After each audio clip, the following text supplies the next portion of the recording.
Hello दोस्तों, स्वागत है आपका हमारे चैनल पर। हम इस चैनल में नवीन अंक गणित डॉक्टर RS अग्रवाल की जो पुस्तक है इसका पूरा सॉल्यूशन लेके आने वाले हैं। आपको कॉपी पेन से ये पढ़ाएंगे और आपको इसमें जो भी समस्या होंगी तो वो आप हमसे पूछ सकते हैं। तो आइए शुरू करते हैं। चैप्टर फर्स्ट, इसका फर्स्ट चैप्टर है संख्या पद्धति नंबर सिस्टम। इसमें जो पहली चीज है वो है हम कि संख्याओं को जाने। संख्याओं को जानने के लिए, पढ़ने के लिए हमारे पास 10 डिजिट होते हैं। 0 1 2 3 4 5 6 7 8 9, ये 10 अंक होते हैं। और एक चीज और बताना चाहूंगा दोस्तों कि हमने इस प्रकार से स्टार्ट किया है कि हम आपको बेसिक बताएंगे और आज के इस वीडियो में हम जो भी पढ़ाई करेंगे वो लास्ट के 15 मिनट में सारा रिवाइज करेंगे। तो जो दोस्तों को पहले से ये टॉपिक आता है, अगर वो चाहें तो सीधे हमारे लास्ट के लगभग 15 मिनट का जो वीडियो क्लिप रहेगी उसे देखकर अपने नॉलेज को रिकॉल कर सकते हैं। और जिसे इसका बेसिक समझना है, सभी चीजों को अच्छे से समझना है कि क्या होता है, कैसे होता है, तो वो पूरा वीडियो देख सकते हैं। Okay, continue. तो ये 10 डिजिट होते हैं। इसके अलावा हमें जो जानकारी होनी चाहिए गणित पढ़ने के लिए वो है इकाई, दहाई, ये आपने सभी पहले से सुन रखा होगा। सैकड़ा, हजार, 10,000, इसके बाद लाख, 10 लाख, करोड़, 10 करोड़, अरब, ये ऐसे ही चलते जाता है, 10 अरब, इस तरह से। इकाई, दहाई, सैकड़ा, आप इसमें अगर ऐसे बना लेंगे बॉक्स तो आपको ये समझने में आसानी होगी और हमेशा ये काम आएगा। इकाई, दहाई, सैकड़ा। इसके बाद हजार, 10,000, ये दोनों हजार हैं। ऐसे ये लाख है, ये करोड़ है। ठीक, तो संख्या पद्धति में जो पहला टॉपिक है वो है कि हम दाईं ओर से बाईं ओर इसे पढ़ते जाते हैं। जैसे कोई संख्या लिखी है, यहीं से हम उदाहरण ले लेते हैं। ये सेकंड वाला 72 38 92 514। तो हम इसे कैसे पढ़ेंगे कि ये संख्या क्या लिखी हुई है। तो हम कहाँ से स्टार्ट करते हैं पढ़ना? पीछे से इकाई, दहाई, सैकड़ा, ये काउंट करते हैं हम। ये इकाई, दहाई, सैकड़ा। तो इसमें आपको हम एक चीज और बताएंगे कि पीछे से हमने 3 का बॉक्स बनाए हैं, 3 की जोड़ी बनाए हैं। तो 3 के बाद एक अल्पविराम लगा दो, छोटा सा कॉमा। इसके बाद फिर कितने का बनाए? 2-2 का। तो ये 2-2 का बनाते जाइए आप। तो ये सेक्शन हो गया इकाई, दहाई, सैकड़ा वाला। ये हजार, 10,000, ये कौन सा सेक्शन है? हजार वाला। हजार के बाद ये कौन सा है? लाख। हजार के बाद लाख। और ये करोड़। ठीक है। तो जैसे कि ये 4, तो ये कितना, केवल इकाई का अंक लिखा 4। यहाँ पे लग गया 1 और 4। तो इकाई में हो गया 4, दहाई में हो गया 1। तो इसका मान अगर हम केवल 4 की बात करें तो ये 4 है, लेकिन जो 1 है तो ये दहाई में है। तो 1 इसमें किसका मल्टीप्लाई हो जाएगा? 10 का। तो इसका मान हो जाएगा 10। तो 10 और 4 कितना होता है? 14। इसके बाद है 5, तो ये 5। इसका मान कितना हो जाएगा? 5 इंटू, किसने तीसरे स्थान पर है तो इसमें 00, पीछे 2 अंक है तो 2 0, ये 500। तो ये क्या हो जाएगा? 3 अंक हो गए। इसके बाद चौथा अंक 2, तो इसका मान कितना हो जाएगा? 3 अंक है तो 3 0, तो ये हो गया 2000। इसके बाद 9, तो 9 इंटू, कितने अंक है इसके पीछे? 4, 1 2 3 4, तो ये हो जाएगा 1 2 3 4। अब मैं आपको यहाँ पर यह बताना चाहता हूँ कि आपने हजार के बाद क्या पढ़ा था? 10,000। तो ये तो 2000 हो गया। इसके बाद अगला कितना होना था? 9। 10,000। अगर इस हिसाब से हम पढ़ें तो इसको पढ़ना चाहिए 9 10,000। तो इसको ऐसा ना पढ़ के क्या पढ़ते हैं, 90,000। कितना पढ़ेंगे ऐसे हम, 90,000। तो सेम वही चीज यहाँ पे, ये 92,000 है, 38 क्या है, लाख है, और 72 क्या है, करोड़ है। तो इसे यदि हमें अंकों में लिखना हो, इस अंक को शब्दों में लिखना हो, तो हो जाएगा 72। ये दोनों पे लगा ना, यहाँ पे कॉमा है, तो ये 72 करोड़। फिर 38 मतलब 38 लाख। फिर 92,514 है। ये हो जाएगा शब्दों में। ओके, तो ये 10 अंक हो गए, जिन्हें डिजिट भी कहते हैं इंग्लिश में। उनका ये पढ़ने का सिस्टम हो गया कि हम सब अंकों को या किसी बड़ी संख्या को कैसे पढ़ेंगे। इसको पढ़ने का ये तरीका हो गया कि 3 के बाद आप कॉमा लगा दें, फिर 2-2 के बाद लगाते जाएं। ये जहां तक भी हो 2-2 का कॉमा लगाते जाएं हम। तो यहां तक तो ये 500, इसके बाद जो होता है वो 1000, इसके बाद जो होता है वो लाख, इसके बाद जो होता है वो करोड़। ये हो गया। इसके बाद इनका अंकों का मान होता है, एक अंकों का मान। तो ये 2 प्रकार का होता है, एक होता है जातीय मान और दूसरा होता है स्थानीय मान। यहाँ पे जाति का मान देखा जाता है और यहाँ पे स्थान का मान देखा जाता है। देखिए कैसे, यहाँ पे ये कितना लिखा है, 92,514। अब यहाँ पे यदि हम आपसे पूछें कि 5 का स्थानीय मान कितना है,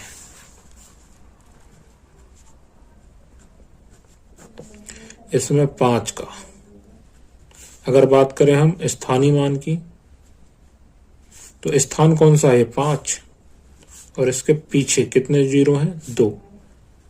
तो 5 का स्थानीय मान कितना हो जाएगा, 500। और जाति मान देखें हम, तो जाति मान केवल इसका वैल्यू देखी जाएगी 5 का, तो 5 में गोला मार दो, कितना 5 का मान, केवल 5 है। तो 5 का जाति मान कितना हो जाएगा, ओनली 5। अगर 4 का स्थानीय मान पूछा जाए, स्थानीय मान 4 कहां पर है, इकाई में है, इसके पीछे कोई संख्या है क्या, नहीं, तो केवल कितना आएगा, 4। और 4 का जाति मान पूछा जाए तो कितना जाएगा, ओनली 4। तो जाति मान केवल उतना ही रहेगा। जैसे यहाँ पे 9 का पूछा जाए, तो 9 का जाति मान केवल 9, जबकि स्थानीय मान 9 लिखेंगे, इसके पीछे कितने अंक हैं, 4। यहाँ पे ये 14 है, तो इसके पीछे 4 जीरो लगा देंगे। आई थिंक कि आप क्लियरली समझ गए होंगे स्थानीय मान और जातीय मान में अंतर। 2 का और देख लेते हैं। 2 के पीछे 3 अंक हैं, तो इसके पीछे 3 शून्य लगा देंगे, जबकि यहाँ पे केवल 2 आ जाएगा जातीय मान में। ठीक, ये हो गया स्थानीय मान और जातीय मान। इसके बाद अगली हेडिंग है विभक्ति के नियम।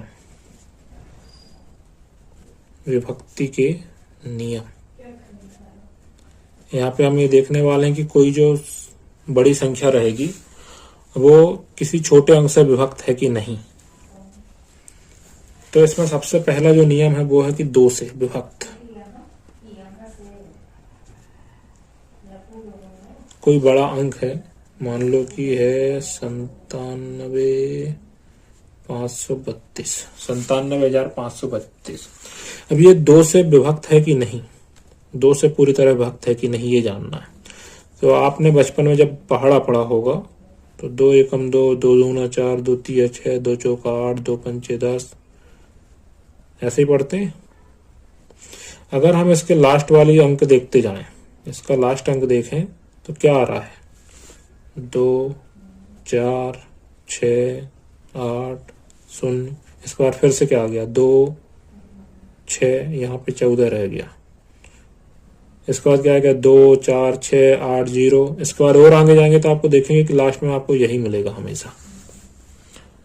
तो वह संख्या जिसका इकाई का अंक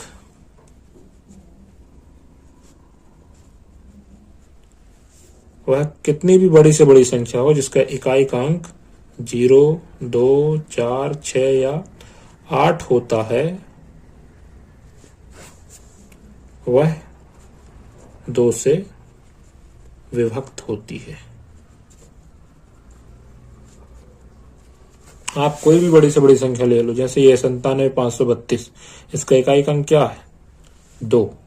लास्ट डिजिट जो अंतिम अंक है वो कितना है? 2। तो 2 इसमें है शामिल, 0, 2, 4, 6, 8। ठीक है, तो ये क्या होगी? 2 से विभक्त होगी। आप इसमें 2 से भाग देके देख लेना, ऐसे करके 97,532 2 से, 2 चौके 8, यहाँ बच जाएगा 1, ये हो गया 17, 2 अट्ठे 16, ये हो गया 16, बच गया 1, फिर आ गया 5, 2 सत्ते 14, फिर बच गया 1, अब ये 5 उतर गया तो बच जाएगा 3, तो 2 छिंग 12, यहाँ पे 12, 1 बच जाएगा, और ये लास्ट में कितना है? 2, फिर से 2 छिंग 12, तो शेषफल कितना बच जाएगा? 0। विभक्त का मतलब है कि उसमें जब हम भाग दें इससे तो शेषफल 0 बचे। तो आप कोई भी संख्या ऐसी लें जिसके इकाई अंक 0, 2, 4, 6, 8 हो, तो वो 2 से पूरी तरह विभक्त होगी। ठीक, पहला देख लिया हमने 2 से विभक्त होने का नियम। अब अगला देखते हैं 3 से विभक्त होने के नियम। 3 से विभक्त होने के नियम, तो कोई भी बड़ी संख्या हो उसके सभी अंकों का योग कर देंगे हम, सभी अंकों का योग।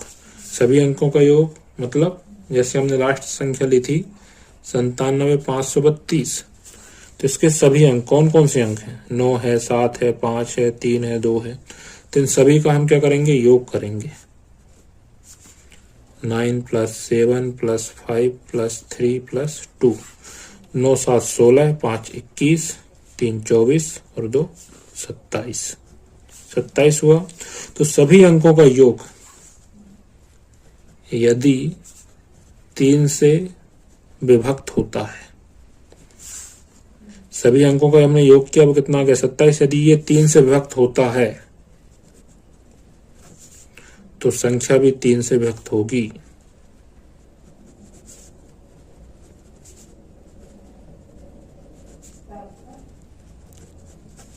अब ये 3 से विभक्त होता है क्या? 3 9 27, 9 बार भाग देंगे तो 27 पूरी तरह विभक्त हो जा रहा है। इसका मतलब ये भी संख्या जो है वो 3 से पूरी तरह विभक्त होगी। ट्राई करके देख लीजिए। 97,532, 3 3 तिया 9, बचा कितना? 7, 3 दूना 6, बचा कितना? 1, 5, 3 5 15, बचा कितना? 3। ये क्या हुआ?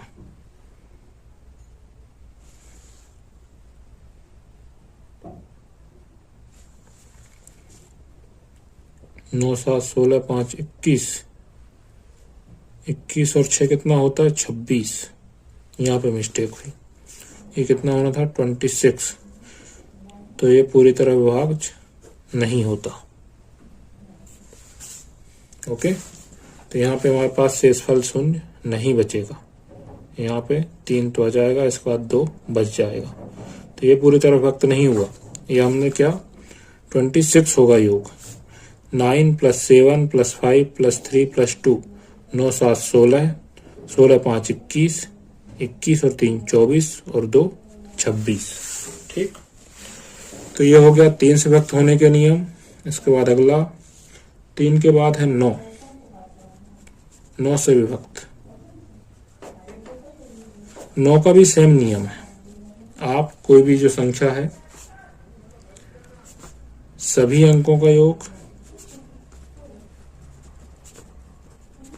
सभी अंकों का हम योग करेंगे। यदि वह योग 9 से विभक्त हो गया, सेम नियम जो 3 में था वही 9 में। जैसे इसके लिए हम कोई दूसरी संख्या ले लेते हैं, 180634, कितना हो जाएगा? 1 + 8 9 + 0 + 6 9 6 15 +3 18, 18 4 22। ठीक, तो 22 क्या 9 से विभक्त हो रहा है? नहीं। तो ये जो संख्या है ये भी 9 से पूरी तरह विभक्त नहीं होगी। ओके, अगला 2 से हो गया, 3 से हो गया, 9 से हो गया। अब हम देखते हैं 5 से। तो आप जब 5 का पहाड़ा पढ़ते होंगे तो उसमें क्या होता है? 5 एकम 5, 5 दूना 10, 5 तिया 15, 5 चौके 20, 25, 30, 35, 40, 45, 50। मतलब लास्ट का डिजिट देखो तो आप या तो 5 होगा या 0 होगा। 5 0 5 0 5 0। तो इसका मतलब यहाँ पे इकाई का अंक क्या होना चाहिए? या तो 0 हो या 5 हो। जैसे 2 से विभक्त होने के नियम में हमने देखा था कि इकाई का अंक 0 2 4 6 8, 0 2 4 6 8 हो तो वो 2 से विभक्त होगा। सेम वैसा ही नियम है 5 से विभक्त होने के लिए, यदि उसका इकाई का अंक 0 हो या 5 हो तो वो 5 से पूरी तरह विभक्त होगा। इसके बाद अगला देखते हैं कि 4 से विभक्त होने के नियम। ठीक है, तो अभी तक हम केवल इकाई का अंक देख रहे थे, लेकिन 4 में आने के बाद हमें इकाई और दहाई का अंक देखना है। अंतिम 2 अंक हमें क्या करना है? अंतिम 2 अंक देखना है। यदि अंतिम 2 अंक 4 से विभाजित हैं तो संख्या 4 से विभक्त होगी।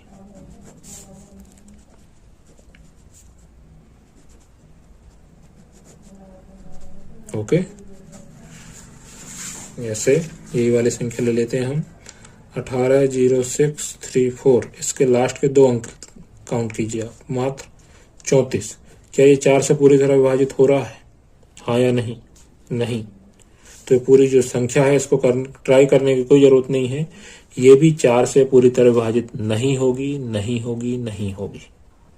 ठीक, 4 से देख लिए। 4 के बाद अगला 8।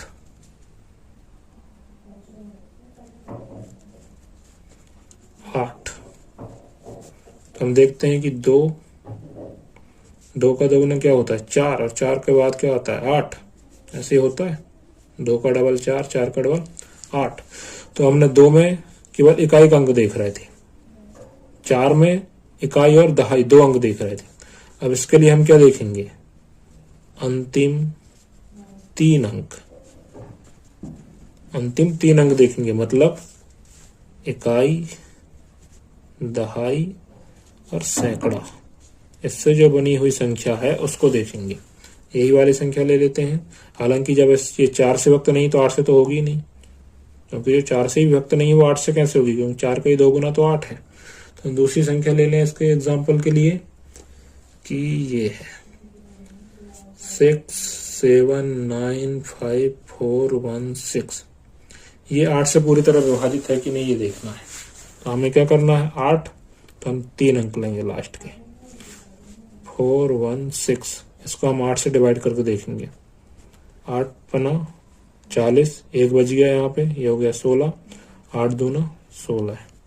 52 टाइम्स गया, पूरा क्रॉस हो गया। इसका मतलब ये जो संख्या है ये 8 से विभाजित है। समझ गए हैं? 8 हो गया। इसके बाद अगला देखिए हम 7th नंबर, तो 11 से विभाजित। 11 से कोई संख्या विभाजित है या नहीं, हमें ये चेक करना है। तो 11 से विभाजित होने के लिए हमें एक सिंपल सा काम करना होता है। हमें क्या करना पड़ता है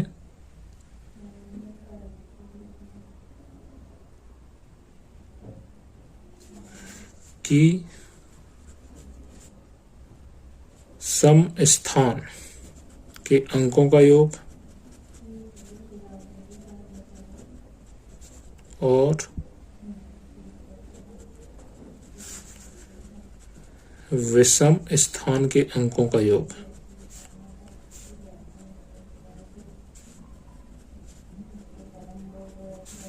का अंतर देखना है हमें। कैसे? एग्जाम्पल के लिए 8016459 हमें इसमें एक एक जंप करके देखना है। पहले एक आई है, इसके बाद एक अंक छोड़ के अगले में जाइए, फिर एक अंक छोड़ के, फिर एक अंक छोड़ के। अब आगे जाएंगे तो हम यहाँ ब्लैंक है। ऐसे नीचे यहाँ पे 4 में आ गए, हम 5 को छोड़ना है कि एक अंक, ऐसे ये आ गए, ये आ गए। अब पहले सम अंक देख लें तो सम क्या होता है? सम होता है 2 4 6 8 10 12 और विषम 1 3 5 7 9। तो ये एक मतलब ये पहला स्थान, तीसरा स्थान, पांचवा स्थान, सातवां स्थान, ये क्या हो जाएंगे? विषम स्थान। और ये दूसरा, चौथा, छठा, आठवां जो स्थान है वो क्या हो जाएंगे? सम स्थान। तो हम पहले सम स्थान देख लें तो सम स्थान में ये आ रहे हैं 8 + 1 + 4 + 9। हमें अंतर देखना है। अंतर मतलब डिफरेंस, अंतर मतलब घटाना। दूसरा क्या है? विषम स्थान। विषम स्थान मतलब ये वाली लाइन फॉलो करें हम तो ये 0 + 6 + 5 + 1। 8 1 9, 9 4 13 और 9 22 माइनस 0 + 6 0 + 5 11 और 1 12। तो इन दोनों का अंतर हम निकालेंगे तो कितना बच जाएगा? 10। ठीक है। तो हमें सम और विषम स्थान के अंकों का योग का क्या निकालना है? अंतर। क्या निकालना है हमको? उनका अंतर। और जो अंतर आएगा वो या तो 0 होना चाहिए, या तो 11 होना चाहिए, या 11 का गुणक। 11 का गुणा मतलब 11 एकम 11, 11 दूनी 22, 11 तिया 33, 11 चौके 44, 11 पचे 55। जो 11 के पहाड़ा में जो संख्याएं आती हैं या जिनमें 11 से पूरी तरह भाग चला जाता है, क्योंकि ये छोटा अंक आएगा, ये बहुत बड़ा अंक था, इसको हमें 11 से विभाग करके देखते तो समय ज्यादा लगता। लेकिन अब जो अंक आएंगे वो छोटे आएंगे, क्योंकि केवल इतने का डिफरेंस देखेंगे तो हम लगभग इसी रेंज में आ जाएंगे वो। तो जो डिफरेंस है, अगर वो डिफरेंस इस तरह का आ रहा है तो इसका मतलब ये जो संख्या रहेगी ये 11 से पूरी तरह विभाजित हो जाएगी। हम इस एग्जांपल का देखें तो यहाँ पे अंतर कितना आया? 10। तो 10 ना तो 0 है ना 11 का गुणा है, तो ये जो है वो विभाजित नहीं हो पाएगी। एग्जांपल देख लेते हैं कि जो विभाजित है 9 3 8 2 4 5। अब इसमें हम वही बना लेते हैं, ये जंपिंग जपान खेल लेंगे। तो सम अंक 9 + 8 + 4 माइनस विषम अंक 3 + 2 + 5। ये विषम अंक मतलब विषम हो, 5 विषम है या 2 विषम है ऐसा, या 3 विषम ऐसा नहीं है। ये विषम अंक होना, विषम स्थान पर होना चाहिए। जैसे ये पहले स्थान पर है, ये दूसरा, ये तीसरे स्थान पे। तो पहला स्थान विषम हो गया, तीसरा स्थान हो गया, ऐसे ये पांचवा स्थान विषम हो गया। नहीं तो यहाँ पे देखो तो 2 जो है वो सम है, यहाँ पे देखो तो जो 9 है वो विषम है। लेकिन हम कौन से स्थान पर आया है? 9। पहला, दूसरा, तीसरा, चौथा, पांचवा, छठा, छठवें स्थान पर आया है, तो का मतलब सम स्थान पर आया है। तो 9 + 8 17 + 4 21 माइनस 3 + 2 5 धन 5 10। 21 में से 10 गया, डिफरेंस कितना आ गया? 11 है। अब 11 का गुणक है, 11 × 1 करेंगे तो कितना जाएगा? 11। तो इसका मतलब ये जो संख्या है ये 11 से पूरी तरह विभाजित है। इसके बाद अगला, अब हमें देखना है 7 से विभक्त। 7 से विभक्त होने का नियम।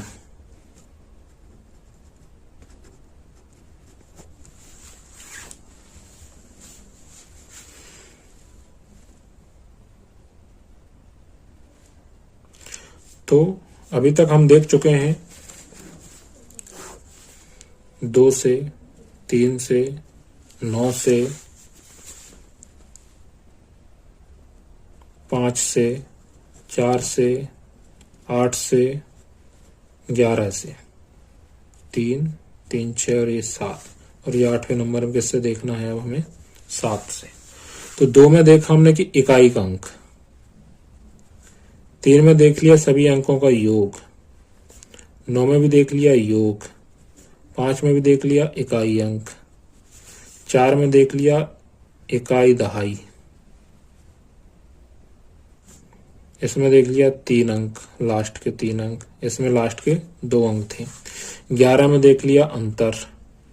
अब जो 7 है, 7 का थोड़ा इंटरेस्टिंग कहानी है इसकी। ये क्या कहता है कि यदि कोई संख्या है, मान लीजिए 19752, ठीक,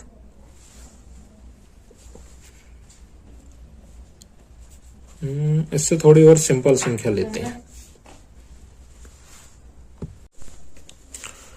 7 से विभक्त होने का नियम देख रहे हैं हम, तो कोई छोटी संख्या लेते हैं, जैसे इसमें एग्जांपल जो दिया है वही ले लेते हैं, 882। अब इसमें ये कहता है कि आप जो लास्ट संख्या है इसको छोड़ दें, मतलब 882 में केवल आप 88 पे फोकस करें, 2 को छोड़ दें।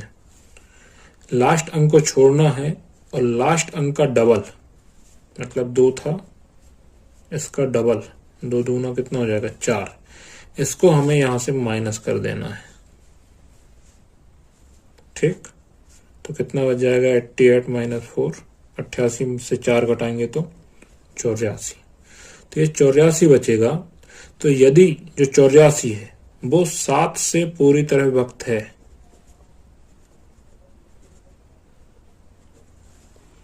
तो यह संख्या भी 7 से पूरी तरह विभक्त होगी।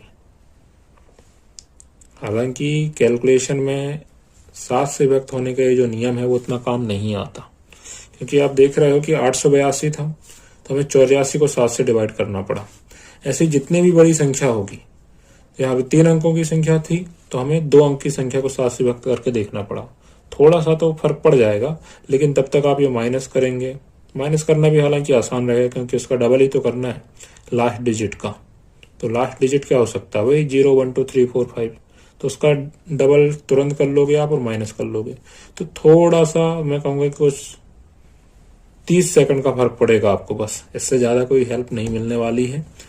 बाकी जो मुख्य हमें हेल्प मिलने वाली है वो विभक्ति के नियम से इन पे मिलने वाली है, ये 7 डिजिट्स, 7 अंकों के लिए। एक बार हम इसे रिवाइज कर लेते हैं। 2 से विभक्त कौन होगा? जिसका इकाई का अंक, जिस संख्या का इकाई का अंक क्या हो? 0, 2, 4, 6, 8 हो। 3 से कौन होगा? जिस संख्या के सभी अंकों का योग, सभी अंकों का योग 3 से विभक्त हो रहा हो। 3 के बाद 9, इसमें भी सेम यही है कि सभी अंकों का योग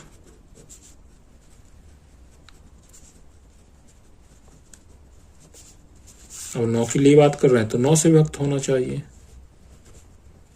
तो वह संख्या भी 9 से विभक्त हो जाएगी। इसके बाद 5 की बात हो तो इसमें जो संख्या है उसका इकाई का अंक क्या होगा?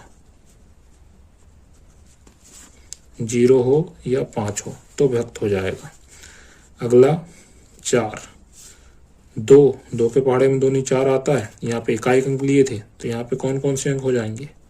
दहाई और इकाई का अंक, लास्ट के 2 डिजिट ये लेना है। और अगर ये 4 से विभक्त हो रहे हैं तो वो संख्या भी 4 से विभक्त हो जाएगी। 4 के बाद हमने देखा किसके लिए? 8 के लिए। 2 में इकाई लिए, 4 में दहाई और इकाई लिए, तो 8 में क्या हो जाएगा? आप 3 अंक लेंगे हम, सैकड़ा, दहाई, इकाई, ये 3 अंक लेंगे। लास्ट 3 डिजिट, इसको हम अगर ये जो लास्ट 3 डिजिट आएंगे अगर ये 8 से विभाजित है तो वह पूरी संख्या भी 8 से विभाजित हो जाएगी। 8 के बाद 11, 11 में क्या करना था, सम स्थान, ये ध्यान रखना हम स्थान की बात कर रहे हैं, सम स्थान के अंकों का योग और विषम स्थान के अंकों का योग। स्थान की बात हो रही है, मैं बार बार इस पे आपको जोर दे रहा हूं कि ये बात यहाँ पे स्थान की हो रही है। ओके, तो इनका क्या निकालना हमें, अंतर, माइनस, जो अंतर है वो या तो 0 हो या 11 का गुणक हो।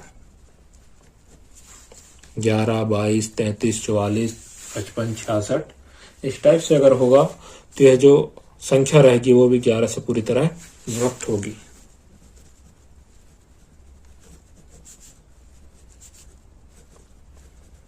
ठीक, तो हमने ये विभक्ति के नियम पढ़ लिए कंप्लीट।